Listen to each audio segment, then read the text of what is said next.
ఇష్టం లేని పెళ్లితో ముడిపడిన బంధం పార్ట్ 15. అల్లుడు గారు, మిమ్మల్ని మా అమ్మాయిని మా ఊరు తీసుకుని వెళ్ళటానికి మీతో మాట్లాడటానికి వచ్చాను. మేడం, మీరు కూడా ఒప్పుకుంటే అన్నారు ప్రసాద్ గారు. వామ్మో, ఇప్పుడు ఒప్పుకుంటే ఏమొస్తుందో ఏమిటో, అరవింద్ ఏమంటాడో అంటూ వైదేహి గారు సందిగ్ధంలో ఉన్నారు. అత్తయ్య, అరవింద్ ఏమంటాడో నాకు భయంగా ఉన్నది. మీరే ఏదో ఒకటి చేయండి ప్లీజ్.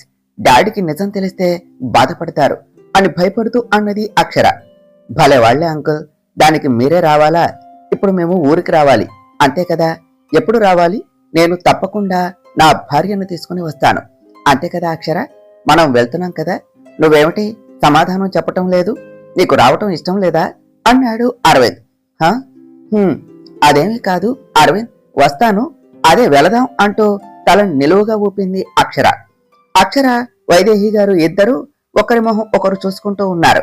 మేడం, 4 రోజుల్లో మంచి రోజు ఉన్నది, ఆ రోజు వెళతాము అంటూ చెప్పి ప్రసాద్ గారు అక్కడి నుండి వెళ్లిపోయారు. అరవింద్, నువ్వేం చేస్తున్నావు అని అడిగింది అక్షర. అదేం క్వశ్చన్ అక్షర, కళ్ళు ఉన్నాయి కదా, ఐసైట్ ఏమైనా వచ్చిందా? కాఫీ తాగుతున్నా కదా అన్నాడు Aravind. Aravind, stop this jokes please. మా నాన్నకు వస్తాను అని ఎందుకు మాటిచ్చావు అని అడిగింది అక్షర. మాటెందుకు ఇస్తారు? వెళ్ళాలి అనే ఇచ్చాను. Get ready for that. అదే ఊరు వెళ్ళాలి కదా అంటూ అరవింద్ తన రూమ్ కు వెళ్లిపోయాడు. అత్తయ్య, మీ అబ్బాయి మైండ్ లో ఏం రన్ అవుతుంది, ఏం చేయాలి అని అనుకుంటున్నాడు అని అడిగింది అక్షర. ఏమోనే బాబు, నేను మాత్రం మీతో ఊరికి రాను, మీరే వెళ్ళండి. ఈ టెన్షన్ నా వల్ల కాదు, కాసేపు మేనేజ్ చేయడానికే చచ్చాను అన్నారు వైదేహి గారు. అత్తయ్య, నన్ను ఇరికించి మీరు తప్పించుకుంటున్నారా అన్నది అక్షర. నాకేమీ తెలియదు. మీ వైఫ్ అండ్ హస్బెండ్ మధ్యలోనికి నన్ను రావద్దు అన్నావు కదా, నేను రాను. మీరు కింద మీద పడండి అని చెప్పి అక్కడి నుండి వెళ్లిపోయారు వైదేహి గారు. అత్తయ్య అన్నది అక్షర సీరియస్ గా. అరవింద్ ఆఫీస్ కు రెడీ అయ్యి డైనింగ్ టేబుల్ దగ్గరికి వచ్చాడు. అక్షర అరవింద్కి టిఫిన్ పెడుతూ ఉంటే, నువ్వు టిఫిన్ పెడుతున్నావేమిటి? నువ్వు పెడితే నేను తినాలా? పోవే, నాకొద్దు అన్నాడు అరవింద్. అరవింద్, మనం మళ్ళీ రూల్స్ క్లియర్ గా మాట్లాడుకోవాలి. నువ్వు ఇలా బిహేవ్ చేస్తే నో డివోర్స్ అంతే అని చెప్పింది అక్షర. రాక్షసి, అవునా? రెడీగా ఉండు, నీకు మొగుడుతో కష్టాలు ఎలా ఉంటాయో చూపిస్తాను. నన్నే బ్లాక్ మెయిల్ చేస్తున్నావా అని మైండ్ వాయిస్ వేసుకుంటూ, డాక్టర్ పాప, నువ్వు పెట్టిన టర్మ్స్ అండ్ కండిషన్స్ లో చిన్న క్లాజ్ ఉన్నది, అది నువ్వు మర్చిపోతున్నావు. మన వాళ్ళ ముందు మనం వైఫ్ అండ్ హస్బెండ్ అన్నావు, కానీ మనం మాత్రమే ఉన్నప్పుడు కాదు కదా. నా దగ్గర వేషాలు వేయకు, ముందు ముందు నీకు ఉంటుంది. Let's wait my dear devil wife అంటూ విజిల్ వేసుకుంటూ వెళ్లిపోయాడు అరవింద్. అరవింద్, బ్రేక్ఫాస్ట్ అని అడిగింది అక్షర. నాకేమీ వద్దు అంటూ అరవింద్ బయటకు వెళ్లిపోయాడు. ఈ అరవింద్ ఎందుకు అంత కాన్ఫిడెంట్ గా ఉన్నాడు? అసలు తన మైండ్ లో ఏం రన్ అవుతుంది? తన తిక్కతో ఎవరికి పిచ్చెక్కిస్తాడో ఏమిటో అనుకుంటూ తను కూడా రెడీ అయ్యి హాస్పిటల్ కు బయలుదేరింది. డాక్టర్ అక్షర వచ్చారా? వస్తే నాకు ఇన్ఫార్మ్ చేయండి అంటూ అంకిత్ తన రూమ్ లోనికి వెళ్లి, అక్షరాతో నేను ఇంటరాక్ట్ అయితేనే నా ఫీలింగ్స్ ను అక్షరాతో ఎక్స్ప్రెస్ చేయగలను. అలానే అక్షర మనసులో నా మీద గుడ్ ఇంప్రెషన్ క్రియేట్ చేసుకోవాలి. ఇకపై తనతో most of the time spend చేయాలి. అక్షర, లవ్ ఎట్ ఫస్ట్ సైట్ అంటే ఇదేనేమో. నిన్ను చూడగానే ఎవరి మీద కలగని ఫీలింగు కలిగింది. ఈ ఫీలింగ్ నీతో త్వరగా చెప్పేయాలి అని అంకిత్ అనుకుంటూ ఉండగానే, సార్, అక్షర మేడం వచ్చారు అంటూ చెప్పేసరికి అంకిత్ అక్షర కోసం వెళ్లి అక్షర అని పిలిచాడు. గుడ్ మార్నింగ్ అంకిత్, ఏమిటి మీరు ఎలా, ఏమైనా కావాలా అని అడిగింది Akshara. Nothing like that, first day కదా, గ్రీట్ చేద్దాము అని. ఆల్ ది బెస్ట్ అక్షర అన్నాడు అంకిత్. హో, థ్యాంక్ యూ అంకిత్ అంటూ చిన్న స్మైల్ చేసింది. అరవింద్, నిన్ను ఆల్ ది బెస్ట్ అడిగితే కనీసం పట్టించుకోవు, కానీ చూసావా, నా ఫ్రెండ్ నాకు ఆల్ ది బెస్ట్ చెప్పాడు. యాంగ్రీ బర్డ్ ఫేస్ వేసుకుని నన్ను తిట్టమంటే మాత్రం బాగా తిడతావు, ఇడియట్ అని ముద్దుగా తిట్టుకుంటూ పేషెంట్స్ వచ్చేసరికి వాళ్ళను ట్రీట్ చేస్తూ బిజీ అయిపోయింది Akshara. Nayani, here it is surprise for you అంటూ నయని చేతిలో పేపర్స్ పెట్టాడు Aravind. Aravind, what's all this అంటూ ఆ పేపర్స్ ఓపెన్ చేసి చూస్తూ, Aravind, really I am so happy. నిజంగా మీ కంపెనీలో నాకు షేర్స్ ట్రాన్స్ఫర్ చేశావా? నేనంటే నీకు ఎంత ప్రేమ Aravind, love you so much అన్నది నైని. కానీ దీనికోసం ఫస్ట్ టైము మామ్ను మోసం చేశాను. బట్ నవ్ ఆన్ వర్డ్స్ నిన్ను ఎవ్వరూ ఇన్సల్ట్ చేయలేరు. మామ్ పేరు మీద ఉన్న మేజర్ షేర్స్ అన్నీ నీ పేరు మీదకు మార్చేశాను. లీగల్లీ మా మామ్ పేరు మీద ఉన్న అన్నీ ఇప్పుడు నీ పేరు మీదకు వచ్చేశాయి. ఆర్ యు హ్యాపీ నవ్ అని అడిగాడు అరవింద్. హా అరవింద్, నేను చాలా హ్యాపీగా ఉన్నాను. కానీ నాకు ఈ ఆస్తి అంతస్తు అవసరం లేదు. నువ్వు నీ ప్రేమ కావాలి అంతే అరవింద్ అంటూ అరవింద్ను హక్ చేసుకున్నదే నయని. నయని హక్ చేసుకుంటే ఇంత ఇన్సెక్యూర్ ఫీల్ వస్తుంది ఏమిటి? ఇంత ఇబ్బందిగా ఉంది నాకు, నేనేం చెయ్యాలి అనుకుంటూ నయని ఇట్స్ ఓకే అంటూ తన చెయ్యి విడిపించుకొని, సరే Nayani, I have to go. నువ్వు ఇంకా హ్యాపీగా ఆఫీస్కు వచ్చేయచ్చు, సరేనా? కానీ ఈ విషయం సిచ్యువేషన్ వచ్చే వరకు నువ్వు బయట పెట్టకు. నేనే టైం వచ్చినప్పుడు అందరికీ చెప్తాను, సరేనా అన్నాడు అరవింద్. నువ్వు అంతగా చెప్పాలా అరవింద్? నువ్వు చెప్పిన మాట నేను ఎప్పుడైనా కాదు అన్నానా? నువ్వేం చెప్తే అదే చేస్తాను అని చెప్పింది Nayani. Thank you Nayani, I have to go అంటూ అరవింద్ వెళ్ళిపోయాడు. అరవింద్ వెళ్ళగానే నయని తన చేతిలో ఉన్న పేపర్స్ ను చూసి నవ్వుకుంటూ ఉన్నది. నయని అలా నవ్వుకుంటూ ఉండగానే తన వెనక నుంచి తన మీద చేతులు పడేసరికి కంగారుగా వెనక్కు తిరుగుతూ వెనకే ఉన్న అతన్ని చూసి నవ్వుతూ, నువ్వు వచ్చేసావా డార్లింగ్ అంటూ తన కౌగిల్లో ఒదిగిపోయింది. డార్లింగ్, చూసావా, మనము సాధించాం. ఇప్పుడు వైదేహి పేరు మీద ఉన్న ఆస్తి మనదయ్యింది. Are you feel happy now అని అడిగింది నయని. నయని మొహాన్ని దోసుల్లోనికి తీసుకుంటూ తన మొహం అంతా సుతారంగా వేళ్లతో నిమురుతూ, ఇప్పటికి మనం సగమే సాధించాం బేబీ, ఇంకా మనం సాధించవలసింది చాలా ఉంది. బట్ నిన్న నువ్వు చెప్పింది వినగానే ఐ ఫీల్ సో హ్యాపీ. అందుకని నీకోసం వెంటనే అక్కడి నుంచి ఇక్కడికి వచ్చేశాను అన్నాడు అతను. డార్లింగ్, ఇంకేమిటి, అది కూడా త్వరలోనే సాధిస్తాం. ఒక్కసారి అరవింద్ నా మెడలో తాళి కడితే చాలు, ఆ తర్వాత అంతా మన చేతుల్లోనే ఉంటుంది. కానీ మనకి ఆ అక్షరాన్ని అడ్డంగా ఉన్నది. అది కనిపించేంత తేలిక కాదు. తనను డీల్ చేయటం టూ టఫ్ అని చెప్పింది Nayani. Baby, you don't worry, we can do this. త్వరలో ఆ ఇంట్లో నేనే రాజు, నువ్వే రాణిలాగా ఉంటాం. మనల్ని ఎవ్వరూ కనిపెట్టలేరు.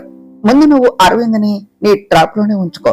అరవింద్తో నీకు పెళ్లి అవ్వాలి అని చెప్పాడు అతను. Sure darling, let's celebrate our winnowing అన్నది నయని. ఓకే బేబీ అంటూ నయనిని రెండు చేతులతో ఎత్తుకొని బెడ్ మీదకు తీసుకుని వెళ్ళాడు. గంట తర్వాత, డార్లింగ్, నీ మీద ఎవ్వరికీ డౌట్ రాలేదు కదా, అంతా బాగానే ఉన్నది కదా అని అడిగాడు. హా బేబీ, కానీ ఆ వైదేహి నన్ను చాలా డౌట్ గా చూస్తుంది. తనకు ఏమైనా తెలిసిందా అనే డౌట్ ఉన్నది అని చెప్పింది నయని. నిజం తెలిస్తే ఇలా ఉండదు కదా బేబ్, మనల్ని బయట పెట్టేవాళ్ళు ఎవ్వరూ ఇక్కడ లేరులే అంటూ మళ్ళీ నయని మీద చేరిపోయాడు అతను. కాసేపటికి డ్రెస్ చేసుకుంటూ ఉన్న అతన్ని చూస్తూ, ఏమిటి అప్పుడే వెళ్ళిపోతున్నావా అంటూ గోముగా అడిగింది నయని. నేను ఎవ్వరు అనేది ఎవ్వరికి తెలియకూడదు డార్లింగ్. నాకు నచ్చేవి రెండే, ఒకటి డబ్బు, రెండు ఆ డబ్బును తెచ్చిపెట్టే అందమైన నీలాంటి అమ్మాయి పొందు. నెక్స్ట్ మళ్ళీ మనం కలిసే రోజుకి అరవింద్తో నీ పెళ్ళవ్వాలి. వస్తాను డార్లింగ్ అంటూ అతను కోటు వేసుకుని ఫేస్ కవర్ చేసుకుంటూ అక్కడి నుంచి వెళ్ళిపోయాడు. అక్షర, ఇకపై నీతో ఇండైరెక్ట్ గా కాదు, డైరెక్ట్ గానే పోటీ పడతాను. నిన్ను అరవింద్ని శాశ్వతంగా దూరం చేస్తాను. దిస్ ఈజ్ మై ఛాలెంజ్ అనుకున్నది నయని. అక్షర, నేనే, ఏం చేస్తున్నావు అని అడిగారు ప్రసాద్ గారు. డాడ్, ఇప్పుడే డ్యూటీ కంప్లీట్ అయితే ఇంటికి వెళ్తున్నా.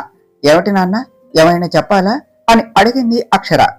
హా, అల్లుడి గారికి చెప్పు, మనం రేపు ఈవినింగ్ స్టార్ట్ అవ్వాలి అని అన్నారు ప్రసాద్ గారు. హా, అలానే చెప్తాను డాడ్ అంటూ డల్ గా కాల్ కట్ చేసింది. డాడ్, ఏం చేస్తున్నారు? ఈ అరవింద్ ఏమో వస్తాను అని మాట ఇచ్చాడు. అరవింద్, నన్ను ఇరిటేట్ చేస్తున్నావు అనుకుంటూ రేపే హాలిడే అంటే ఒప్పుకుంటారా? అంకిత్కి రేపు ఇన్ఫార్మ్ చేయాలి అని అనుకుంటూ స్కూటీ స్టార్ట్ చేసి ఇంటికి వెళ్ళింది. సోఫాలో డల్ గా కూర్చొని ఉన్న వైదేహి గారిని చూసి, అత్తయ్య, ఏమిటి అలా ఉన్నారు? మా డాడ్ కాల్ చేశారా అని అడిగింది అక్షర. నీకు చేశారా అక్షర? నాకు చెప్పాడు, నేను ఎస్కేప్ అయ్యాను. కానీ మీరు లగేజ్ ప్యాక్ చేసుకోండి అన్నారు వైదేహి గారు. అత్తయ్య, చాలా క్లవర్ గా ఎస్కేప్ అవుతున్నారు. అరవింద్ని నేను హ్యాండిల్ చేయలేను అత్తయ్య, నా మాట అస్సలు వినడు అన్నది అక్షర. వినకపోతే వినేలా చెప్పు అక్షర, అయినా 3 days నీతోనే ఉంటున్నాడు కదా, ఇంకేమిటి చెప్పు, నువ్వే మేనేజ్ చేసుకుంటావు, నాకు ఆ నమ్మకం ఉన్నదిలే.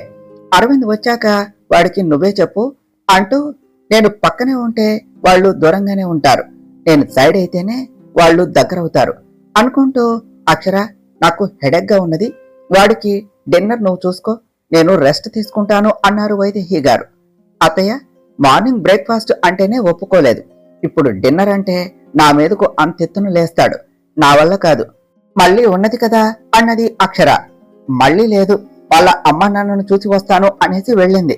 సర్లే నేనే ఉంటాలే, నువ్వు వెళ్ళు, ఎవరికి తప్పినా నాకు తప్పుతుందా అన్నారు వైదేహి గారు. అత్తయ్య సెంటీ డైలాగ్స్ వద్దులే, ఆ తినే తిట్లేవో నేనే తింటాలే అన్నది అక్షర. నా కోడలు బంగారం అన్నారు వైదేహి గారు. అందుకనే కదా నన్ను మీ అబ్బాయికి కట్టపెట్టారు అన్నది అక్షర. వైదేహి గారు ఇంకా ఏమీ మాట్లాడకుండా తన రూమ్ లోనికి వెళ్లిపోయారు.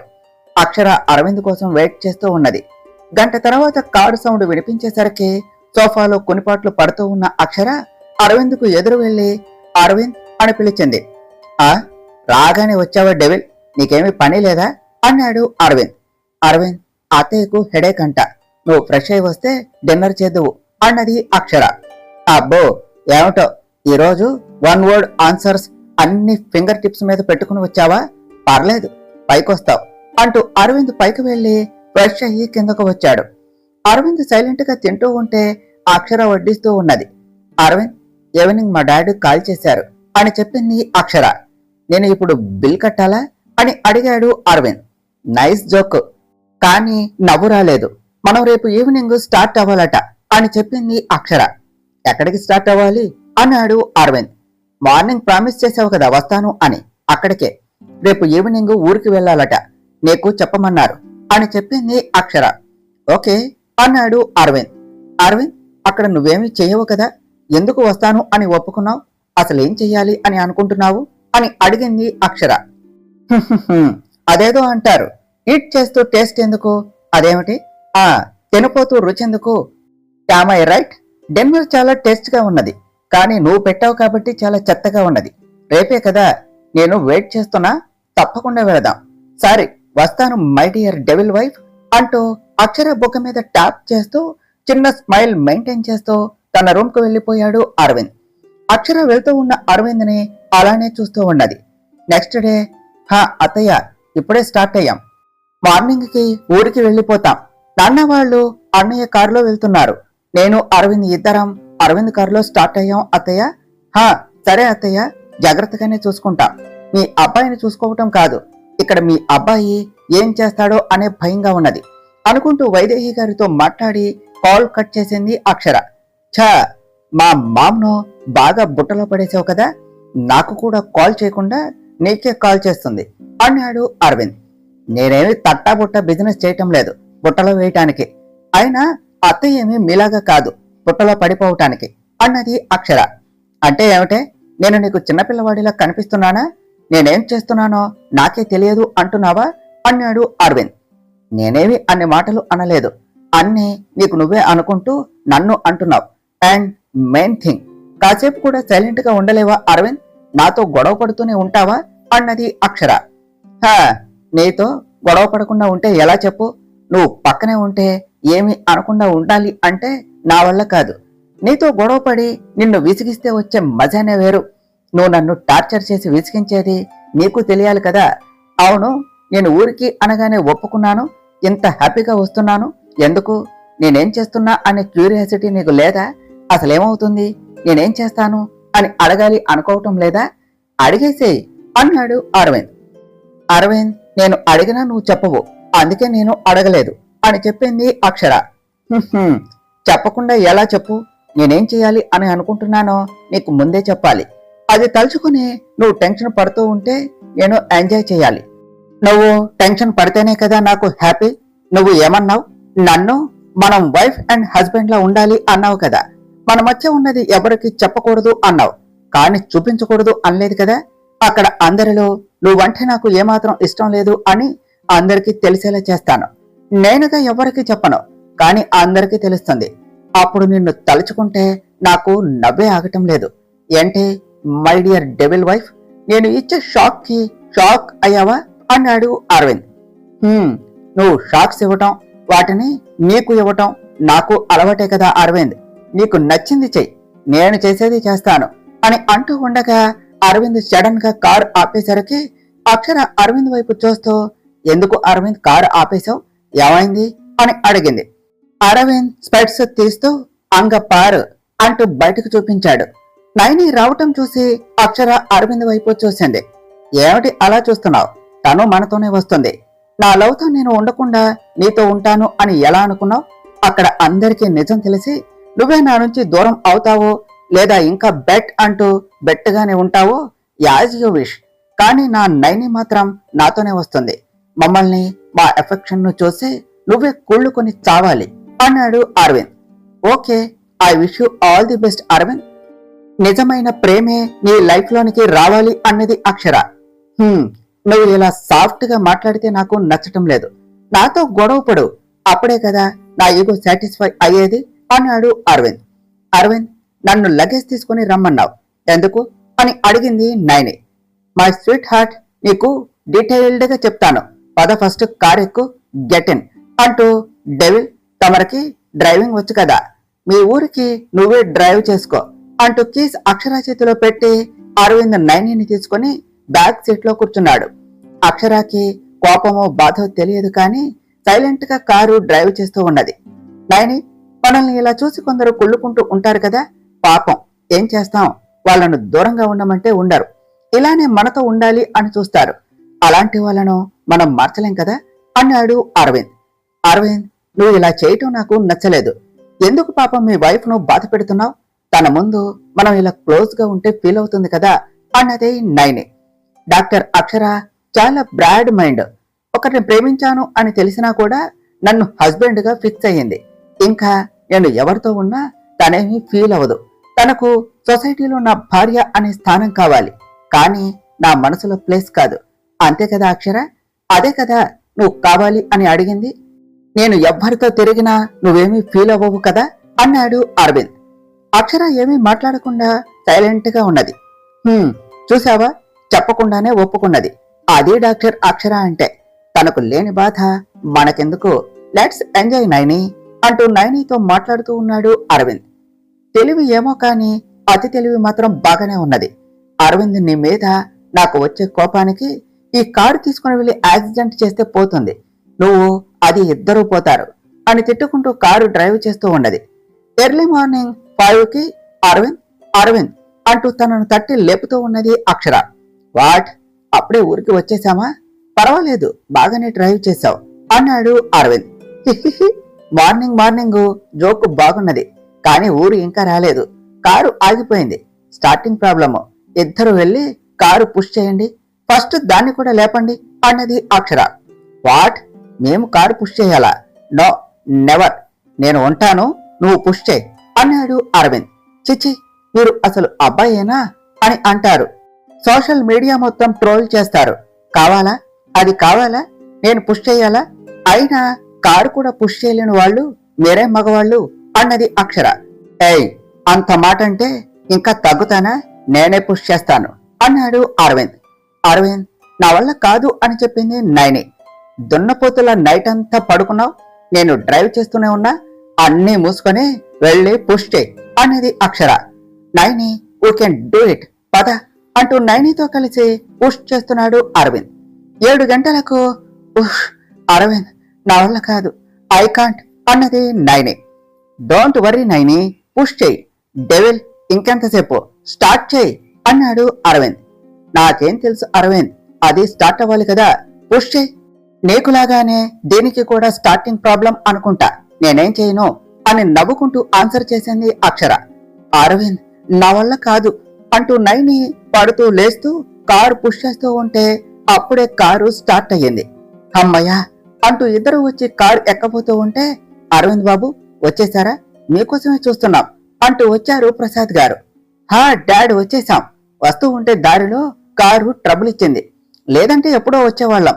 మా ఆయనకు నేనంటే ఎంత ప్రేమో, నా కోసం నన్ను కిందకు దించకుండా 5 కిలోమీటర్స్ పుష్ చేస్తూ వచ్చారు, అంతే కదా అండి అంటూ అక్షర నవ్వుతూ కళ్ళు ఎగరేసింది. అమ్మని, నువ్వు ఇదంతా కావాలి అని చేశావా? నన్నే బుక్ చేస్తావా? నాకు టైం వస్తుంది, అప్పుడు చెప్తానే అని మనసులోనే అనుకుంటూ అక్షరాను తినేసేలా చూస్తూ ఉన్నాడు అరవింద్. అక్షర, ఆ అమ్మాయి ఎవరు అని అడిగారు ప్రసాద్ గారు. తన డాడ్ మెంటల్ పేషెంట్ కి ట్రీట్ చేసే మెంటల్ డాక్టర్. అరవింద్ కి ఫ్రెండ్. అంతే కదా అరవింద్? విలేజ్ చూస్తాను అంటే తీసుకుని వచ్చాం అని చెప్పింది అక్షర. అక్షర, నానమ్మ వస్తుంది, నీకు నిన్నే చెప్పాను కదా శారీ వేరు చేయమని, సరిగ్గా ఉండు అని ప్రసాద్ గారు అనేసరికి అక్షర తన చున్నీ తీసుకొని తల చుట్టూ కప్పుకున్నది. పెద్దగా వినిపిస్తూ ఉన్న గజ్జల చప్పుడుకి అందరూ ఇంటి గుమ్మం వైపు చూసేసరికి ఓ 60 ఏళ్ల పెద్ద ఆవిడ కర్ర పట్టుకుని అక్కడకు వచ్చారు. అమ్మ, తనే అక్షర, భర్త అరవింద్ కృష్ణ. అరవింద్ బాబు తనే అంటూ ప్రసాద్ గారు చెప్పబోతూ ఉంటే ఆవిడ చెయ్యెత్తి ఆగు అన్నట్టుగా చూసేసరికి ప్రసాద్ గారు సైలెంట్ అయ్యాడు. ఆవిడ వాళ్ల ముందుకి నడుస్తూ వచ్చి అరవింద్ను అక్షరాన్ని చూస్తూ, కట్టుకున్న భార్య మొగుడికి దగ్గరగా ఉండాలి, లేదంటే ఎలాంటి వాళ్లే మధ్యలో వస్తారు. ఇదెవరు? ఇది దీని అవతారం అన్నారు ఆవిడ.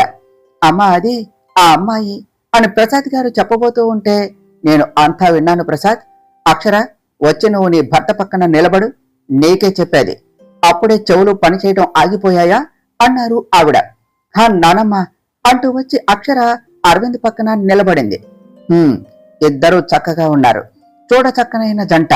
నా పేరు గోమాతమ్మ, నీకు అమ్మమ్మను అవుతాను. నువ్వు కట్టుకున్న దానికి స్వయాన నానమ్మను. ఇది పల్లెటూరు, ఇక్కడ పట్నం వేషాలు కుదరవు, పల్లెటూరుకు తగ్గట్టే ఉండాలా, అర్థమైంది కదా? అక్షర, నీ మొగుడికి నువ్వే అర్థమయ్యేలా చెప్పు, అలానే ఈ సిటీ పిల్లకి కూడా సరిగ్గా చెప్పు. ఇలా అరకుర బట్టలు వేసుకుని ఉంటే నిప్పులు కొలిమిలో మండిపోతాది. ఆడది బట్టలు వేసుకోవాలి, కానీ విప్పుకోకూడదు. దాని అందం మొగుడికి చూపించాలి, కానీ మందికి కాదు. నీకు కూడా చెప్తున్నా అక్షర, ఈ పట్నం వేషాలు పట్నంలో వేసుకో, ఇక్కడ ఎలా ఉండాలో అలానే ఉండవు. కోడలా, ఇంత వయసు వచ్చినా అన్నీ నీకు నేనే చెప్పాలా? కొత్త జంట మొదటిసారిగా వచ్చారు, హారతి ఇచ్చి లోనికి తీసుకుని వెళ్ళు. అలానే ఈ పట్నం పిల్లని ఇంట్లోని కూడా రానివ్వకు, తీసుకెళ్లి సావిట్లో పెట్టు అన్నారు గోమాతమ్మ గారు. వాట్? నేను అక్కడ ఉండాలా? నాన్ సెన్స్, నేను ఉండను అరవింద్. వాట్స్ ఆల్ దిస్ అన్నది నైని.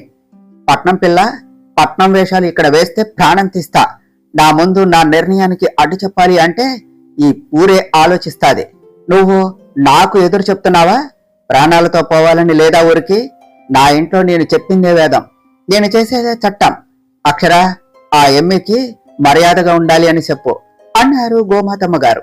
నానమ్మ గారు, నేను చెప్తాను, మీరు వెళ్ళండి అంటూ తన పెద్దమ్మ హారతి ఇవ్వగానే అరవింద్తో కలిసి తన ఇంట్లో అడుగుపెట్టింది అక్షర. అక్షర, ఏమిటి ఇక్కడ అంతా ఎలా ఉన్నది? ఏమిటి ఈ పద్ధతులు, మాటలు?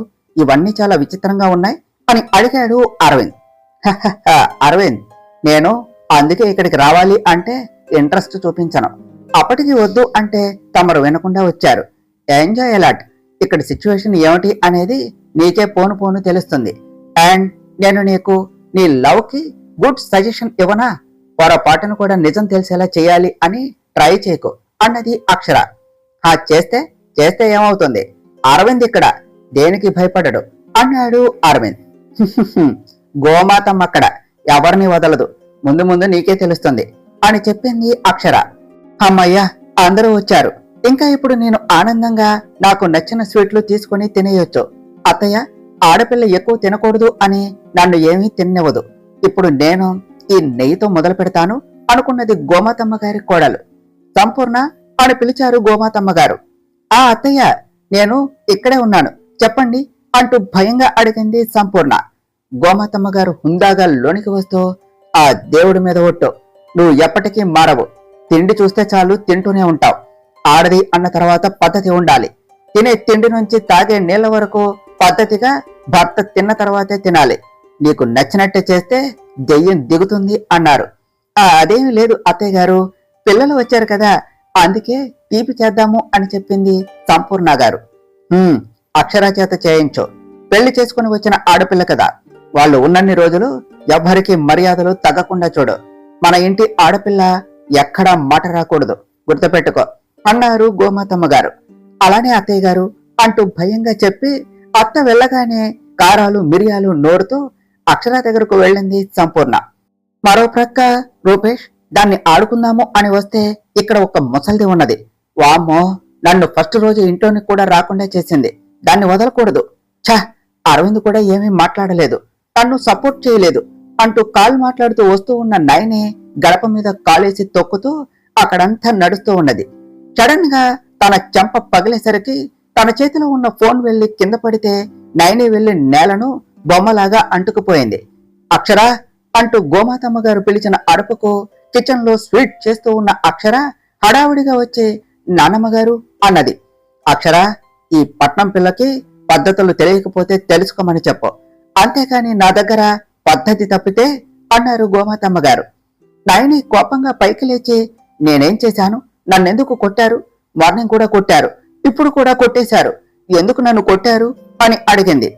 ఆ దేవుడి మీద ఒట్టు, దెబ్బ పడితేనే దెయ్యం దిగుతుంది, అప్పుడే ఆడదిలా పద్ధతిగా ఉంటుంది. నీ వస్త్రాలంకరణలోనే లోపం అనుకున్నా, కానీ నీ పద్ధతుల్లో కూడా చాలా లోపాలున్నాయి అన్నారు గోమాతమ్మ గారు. అరవింద్ అక్కడికి వచ్చి ఏదో మాట్లాడబోతూ ఉంటే అక్షర అరవింద్ చేయి పట్టుకుని చిన్నగా చెవిలో, అరవింద్, నా దగ్గర చేసినట్టు చేస్తే నీకు ఉంటుంది, కాసేపు సైలెంట్ గా ఉండు, నేను మాట్లాడతాను అంటూ నాన్నమ్మగారు తనకు అవన్నీ తెలియదు, మెల్లగా తెలుసుకుంటుంది, ఇప్పుడేం చేసింది నాన్నమ్మగారు అని అడిగింది. ఆ దేవుడి మీద ఒట్టో, ఈ పట్నం పిల్ల చేసిన దానికి ప్రాణం తీసేయాలి. గడప అంటే లక్ష్మీదేవి ప్రతిరూపం, అలాంటి గడపను సాక్షాత్తు అమ్మవారిలా పూజించాలి. అలాంటి ఆ గడపను తొక్కటమే కాకుండా ఆ గడపకు రాసిన పసుపు ఇల్లంతా తొక్కుతుంది. ఇలాంటి తప్పు చేసిన దాన్ని వదలకూడదు, ఎవరు చేసినా తప్పు తప్పే, ఆ తప్పుకు శిక్ష తప్పదు అంటూ మల్లమ్మ, ఈ పట్నం పిల్లను తీసుకుని వెళ్లి ఆవు పేడతో పిడకలు చేయించు అన్నారు గోమాతమ్మ గారు. వాట్? నేనా పిడకలు? అది పేడ? నాన్ సెన్స్, అలాంటి డర్టీ థింగ్స్ నేను చేయను, ఆ స్మెల్ కూడా నేను భరించలేను అన్నది నయని.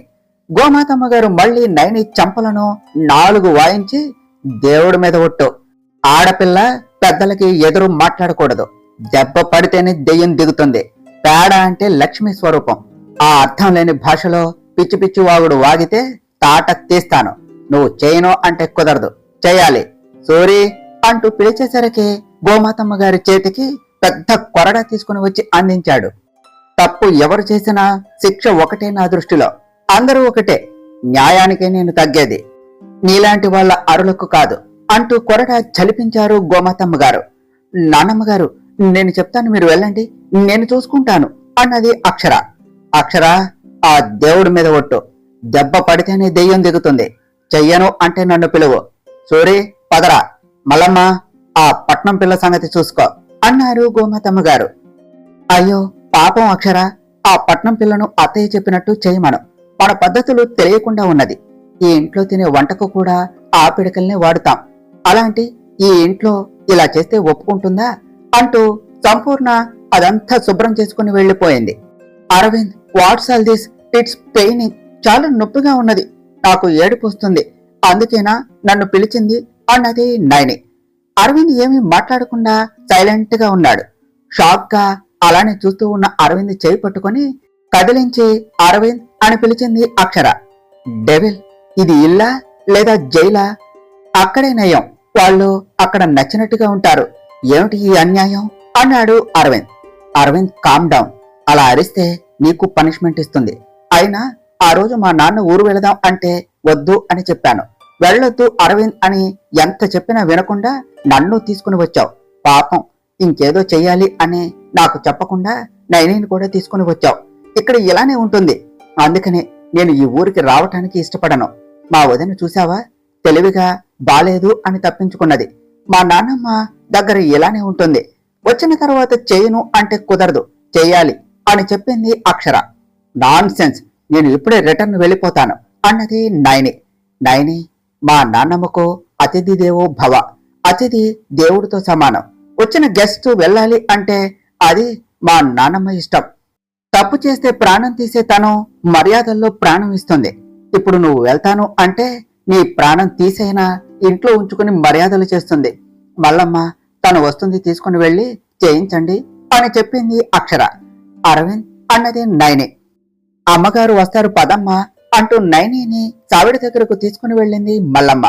ఆ it's smell dirty, my foot అంటూ తిట్టుకుంటూ కష్టంగా పేడలో చేయి పెట్టి పిడకలు వేస్తూ ఉన్నది నయని. అరవింద్, ఏమిటి ఆలోచిస్తున్నావు, ఇదంతా ఉంటుంది అని తెలిస్తే వచ్చేవాడివి కాదు కదా అని అడిగింది అక్షర. ఒసేయ్, నువ్వు నైని వస్తుంది అని తెలిసి సైలెంట్ గా ఉన్నావంటే రీజన్ ఇదేనా అని అడిగాడు అరవింద్. హిహిహి, అది నువ్వు ముందే తెలుసుకోవాలి అరవింద్. నన్ను అడిగితే నేనేం చేస్తానో నేను హింట్ ఇచ్చినా నువ్వు క్యాచ్ చేయలేదు. ఇక్కడ ఉన్నన్ని రోజులు కాస్త ఒళ్ళు దగ్గర పెట్టుకో, లేదంటే నువ్వైనా అలానే చెయ్యాలి అని చెప్పింది అక్షర. అరవింద్ నైని ప్లేస్ లో తనని తాను ఇమాజిన్ చేసుకుంటూ హారబుల్ గా అరిచాడు. వామ్మో, విలేజ్ అంటే నేను అందరూ అమాయకంగా ఉంటారు, ఇక్కడ ఈ డెవిల్ ని బాగా ఆడుకోవచ్చు అనుకున్నా. కానీ ఏమిటి, ఇక్కడ సిచ్యువేషన్ అంతా రివర్స్ అయింది. ఆవిడ్ని చూస్తూ ఉంటేనే మాట రావటం లేదు. అయినా ఆవిడ ఊరికే పెద్దదానిలా ఉన్నది. నా ప్రాబ్లం చెప్తే అక్షరాకు అర్థమయ్యేలా చెప్పి మమ్మల్ని సపరేట్ చేస్తుందేమో.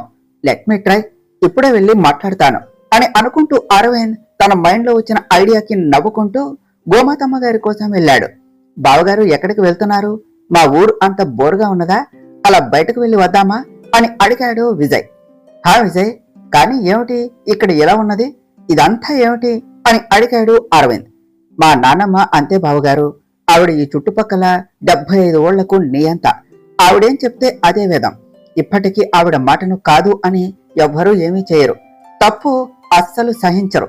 కాకపోతే ఇప్పటికీ పద్ధతికే ప్రిఫరెన్స్ ఇస్తుంది. ఈ ఇల్లు చూసావు కదా, ఇప్పటికీ ఈ ఇంట్లో కుకింగ్ కోసం గ్యాస్ వాడరు. అంటే నువ్వే అర్థం చేసుకో. అక్షరాకు ఇక్కడకు రావాలి అంటేనే చాలా భయం, అస్సలు రాదు. కానీ ఇప్పుడు తప్పక వచ్చింది. మా పెదనాన్నకు ఒక్కడే కొడుకు, అందుకే అక్షర అంటే మా ఇంట్లో అందరికీ చాలా ప్రేమ. బంగారు బొమ్మలా పెంచుకున్నాం. కానీ నాన్నమ్మకు నాన్నకు ఇష్టం ఉన్నా పద్ధతి కోసం తనతో గట్టిగానే ఉంటారు అని చెప్పాడు విజయ్. అవును, వాళ్ళు వచ్చారు కానీ మీ నాన్నమ్మ పెళ్లికి రాలేదు అని అడిగాడు అరవింద్. నాన్నమ్మ గారు మా ఇల్లు ఊరు దాటి ఎక్కడికి రారు, అందుకనే మీ పెళ్లికి కూడా రాలేదు.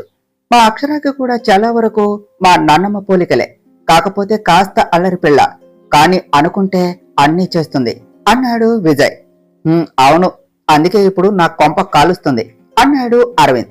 ఏమిటి బావగారు అన్నారు అన్నాడు విజయ్. అదే నువ్వు అన్నది నిజం అంటున్నా. ఇలాంటి టిపికల్ క్యారెక్టర్స్ ఆవిడేనా, ఇంకా ఎవరైనా ఉన్నారా అని అడిగాడు అరవింద్. బావగారు జోక్స్ బాగున్నాయి అన్నాడు విజయ్. విజయ్, ఈ ఇల్లు ఇదంతా చూస్తుంటే మీకు చాలా ఆస్తి ఉన్నట్టే ఉన్నది. మీరెందుకు అక్కడ అలా అంత చిన్న ఇల్లు అంకుల్ వర్క్ చేయటం అని అడిగాడు అరవింద్. మా అక్షర కడుపులో ఉన్నప్పుడు మా అమ్మకి ఆరోగ్యం పాడయ్యి హెల్త్ ఇష్యూస్ వచ్చాయి. తన కోసమే సిటీకి వచ్చాము. తర్వాత అక్షర పుట్టగానే మామ్ చనిపోయింది. ఇంకా ఇక్కడికి రాలేక మా డాడ్ అక్కడే ఉండిపోయాడు. ఈ ఆస్తి మొత్తం కూడా మా 4 ఫాదర్స్ది. మా నాన్నమ్మ పెద్దవాళ్ళు ఇచ్చిన దాని మీద కాదు, మన కాళ్ల మీద నిలబడాలి అంటారు. అందుకే అలా సింపుల్ గానే ఉంటాం. అంటే డెవిల్ కి బాగానే ఆస్తి ఉన్నదన్నమాట. కానీ అలా సింపుల్ గా ఉంది అని అడిగాడు అరవింద్. మా అక్షరాకి ఎంత ఉన్నా కూడా చిన్నప్పటి నుంచి డౌన్ టు ఎర్త్ అలానే ఉంటుంది. తను చాలా సింపుల్ గా ఉంటుంది. యు ఆర్ రియల్లీ లక్కీ బావా. మా చెల్లి అని కాదు, కానీ తను నీ వైఫ్ అవటం నీ లక్ అన్నాడు విజయ్. లక్ కాదు, నా బ్యాడ్ లక్. ఆ డెవిల్ నాకు లక్ ఏమిటి, అది నా లైఫ్ లోనికి వచ్చాకే అంతా నాశనం అయ్యింది. నా లైఫ్ లోనే పెద్ద బ్లాక్ మార్క్ అనుకుంటూ ఉన్నాడు అరవింద్. విజయ్, తోటకు వెళ్ళాలి, వస్తావా అని అడిగారు విజయ్ వాళ్ళ పెదనాన్న మాధవ్ గారు. వస్తున్నా పెదనాన్న. బావగారు, నేను మళ్ళీ వస్తాను అని చెప్పాడు విజయ్. విజయ్, మీ నాన్నమ్మ గారు ఎక్కడ ఉన్నారు అని అడిగాడు అరవింద్. అల్లుడు గారు అమ్మ కింద పంచాయతీలో ఉన్నారు అని మాధవ్ గారు అనగానే అరవింద్ గోమాతమ్మ గారికి చెప్పి ఈ విషయం ఇక్కడే తేల్చేయాలి అనేసి అనుకుంటూ గోమాతమ్మ గారి దగ్గరకు వెళ్ళాడు. ఎంత ధైర్యం ఉంటే ఆడపిల్లకు అన్యాయం చేసి మళ్ళీ ధైర్యంగా వచ్చి చెప్తున్నావు? ఆడపిల్ల మెళ్ళో తాలి కడితే నువ్వేం చెప్తే అదే చెయ్యాలా? నీ మాటకు విలువ ఇస్తూ ఉన్న తనకు విలువ ఇవ్వకుండా మరో ఆడదాని కోసం కట్టుకున్న భార్యను బాధ పెడతావా అంటూ తన ముందు ఉన్నవాడి చంపలు పగిలేలా వాయిస్తూ ఉన్నారు గోమాతమ్మ గారు. హాయ్, మీరు నాకు అత్తయ్య అవుతారు కదా, పేరు సంపూర్ణ రైట్? ఇక్కడేం జరుగుతుంది, మే ఐ నో అని అడిగాడు అరవింద్. అల్లుడు గారు, ఆ ఇంగ్లీష్ ఇంట్లో వాడకూడదు, తెలుగులోనే మాట్లాడాలి. మా అత్తయ్య పంచాయతీలో తీర్పు చెప్తున్నారు. వాడు ఆ అమ్మాయి మొగుడు. పెళ్లికి ముందు ఈ అమ్మాయిని ప్రేమించాడు. కానీ వాళ్ళ ఇంట్లో పెద్దవాళ్ళు ఈ అమ్మాయితో పెళ్లి చేశారు. ఇప్పుడు పెళ్లి అయ్యాక ఆ పెళ్లి వద్దు అంటూ తనను వదిలేసి ఈ అమ్మాయిని పెళ్లి చేసుకుంటా అనేసి తన భార్యను కష్టపెడుతున్నాడు. ఆ అమ్మాయి న్యాయం కోసం అత్తయ్య దగ్గరకు వచ్చింది. ఆడపిల్ల హద్దుల్లో ఉండాలి అని చెప్పే అత్తయ్యకు ఆడపిల్లకు అన్యాయం చేస్తే మాత్రం వాడికి వేసే శిక్షలు చాలా కఠినంగా ఉంటాయి. ఈరోజు వాడు చచ్చినట్టే అని చెప్పింది సంపూర్ణ గారు. దేవుడి మీద ఒట్టు, దెబ్బ పడితేనే దెయ్యం దిగుతుంది. కట్టుకున్న భార్య బరువు దించుకోవాలి అని అనుకుంటున్నావు కదా, ఈ బరువు చూసి ఆ బరువు దించుకో అంటూ సోరీ అని అనేసరికి అమ్మగారి నమ్మిన బంటు అయిన సోరీ 100 కేజీల బరువు ఉన్నదాన్ని తీసుకుని వచ్చి ఆ భర్త నడుం మీద వేశాడు. తర్వాత ఏమి జరిగిందో నెక్స్ట్ పార్ట్లో తెలుసుకుందాం ఫ్రెండ్స్. డియర్ ఫ్రెండ్స్, మీకు కనుక ఈ కథ నచ్చినట్లయితే మీ అభిప్రాయాలను కామెంట్ల రూపంలో తెలియచేయండి. ఈ వీడియోను లైక్ చేయండి, షేర్ చేయండి. మా ఛానల్ను సబ్స్క్రైబ్ చేసుకోండి ఫ్రెండ్స్. Thank you.